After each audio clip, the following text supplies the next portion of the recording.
Funding for this program is provided by Annenberg Lerner.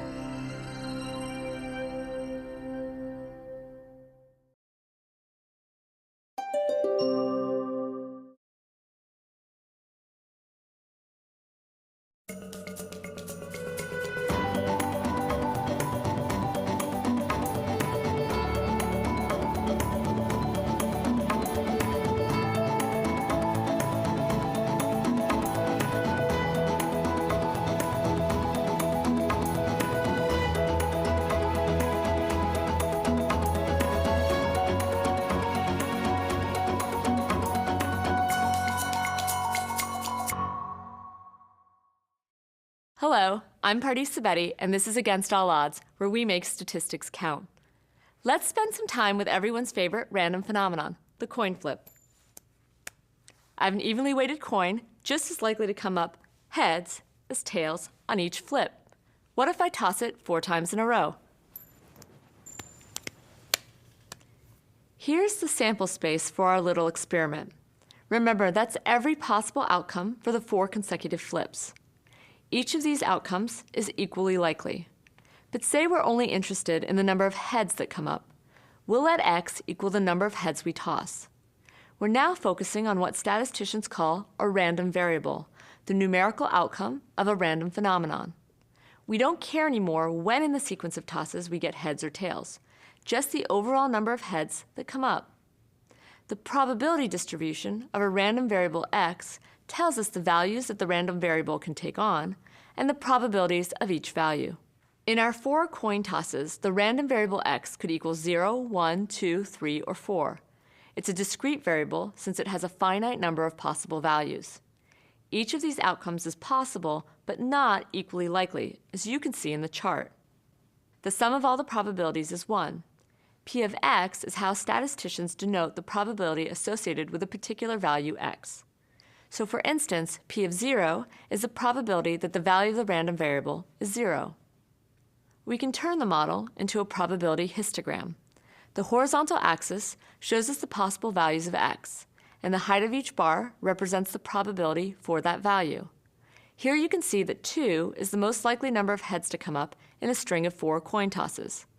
The histogram tells us what we can expect from the data if we were really to run the experiment over and over again many times. Instead of working with data, we can use the probability distribution. The stakes aren't very high when I'm just flipping my $50 and idly thinking about coin toss probabilities. But such calculations can be a matter of life and death when the events are critical equipment failures. January 28, 1986. The Space Shuttle Challenger is ready for takeoff. The launch is monitored from Mission Control in Houston.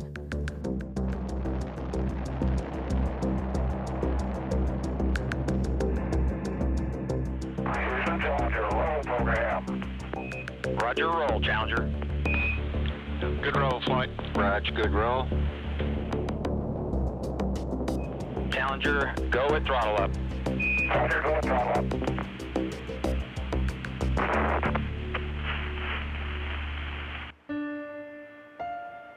All operators, contingency procedures in effect.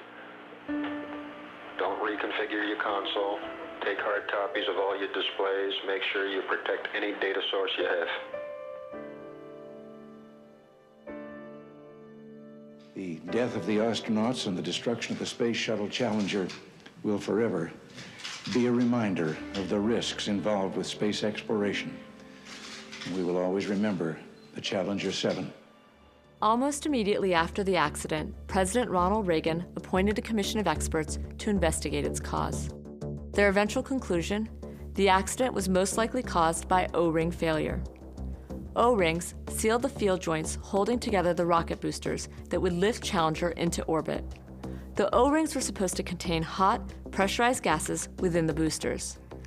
That morning, due to O-ring malfunction, one of the field joints failed. A broader finding of the commission was that NASA hadn't adequately evaluated the risks of this failure or any other. So could the disaster have been predicted? The first step in a probability analysis of the field joints is to calculate the probability of failure in one of them. Under the Challenger flight conditions, the probability of failure of a particular field joint we came out with 0.023. That means the probability of success of an individual field joint would then be what would that be? 0.977, okay? Now, that's the probability of success of one field joint, but there were 6 field joints. So for the whole system to succeed, all 6 had to succeed. If even a single field joint out of the 6 failed, that would have caused a shuttle accident. So we are interested in the probability of a safe flight, with none of the field joints failing.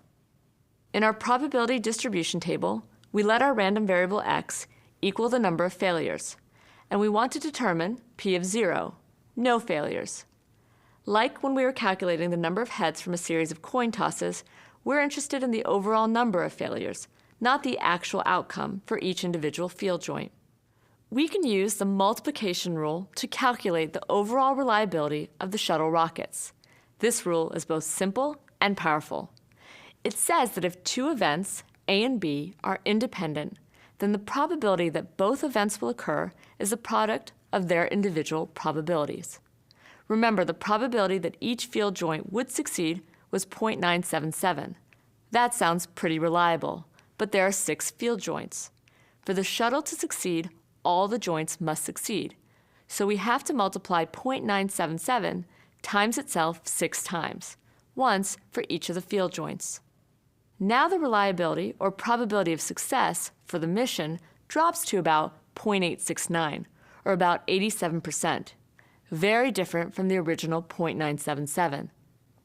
It's possible to compute the other individual probabilities, but for now we will simply use the complement rule to calculate the likelihood of there being at least one field joint failure. Remember, all the possible outcomes together must have a probability of 1. 1 minus 0.87 is 0.13. 0.977 sounds like a high probability, but in reliability world, it's not at all a high probability. Because that 0.977, now when you multiply it by itself 6 times over the 6 field joints, reduces to 0.87. And now you're playing Russian roulette, because the probability of failure was 0.13. And that's sort of like playing Russian roulette with 8 bullets. The probability of an individual field joint failing is pretty low, but the probability of at least one of the 6 failing is rather high, especially considering that astronauts' lives are at stake. Each field joint needed to have a probability much closer to 1 than 0.977 in order to ensure the shuttle mission's long-range success. A typical trick that engineers use to get an individual part to have a very, very high success probability is to put redundancy in. That is a backup for that part. And in the shuttle for the field joints, the original design was that they had 2 O-rings, the primary O-ring and a secondary O-ring. And the secondary O-ring was intended to back up the primary O-ring in case the primary O-ring would fail. So, and that's why they originally felt that they had a very, very safe joint, because of the redundancy in the O-rings. If the O-rings had really been independent, each with a small probability of failure, then by the multiplication rule, the probability of both failing would have been extremely small. But it turned out that the O-rings actually weren't independent. They shared a common failure mode called joint rotation. When a joint rotated at takeoff, a large gap was created that affected both O-rings and allowed the dangerous hot gases to escape. So in reality, the probability of failure was even higher than the 0.13 we calculated, since the O-ring failure events were not independent. If you assume independence, you get very, very reliable things. But in the real world, things may not be independent. There may be common failure modes, common causes. And if there's common causes floating around, things are no longer independent. And therefore, they're not as reliable. Over 200 improvements were made to the next space shuttle after the Challenger disaster, including the addition of a 3rd O-ring, which was truly independent from the other 2 it was designed to back up. 3, 2, 1, 0, and liftoff! Liftoff. Americans return to space as Discovery clears the tower. NASA successfully launched shuttles almost 100 more times before retiring the Space Shuttle program in 2011. Of course, a complex, state-of-the-art technology like the shuttle system could never reduce the risk of failure to 0. And in fact, another disaster occurred in 2003 when the Space Shuttle Columbia disintegrated on re-entry to the Earth's atmosphere.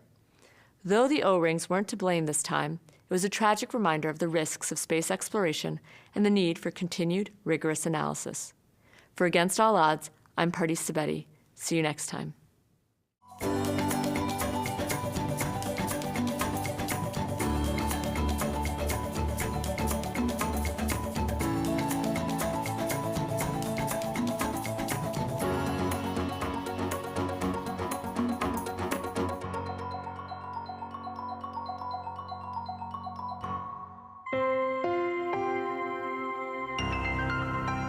Funding for this program is provided by Annenberg Lerner.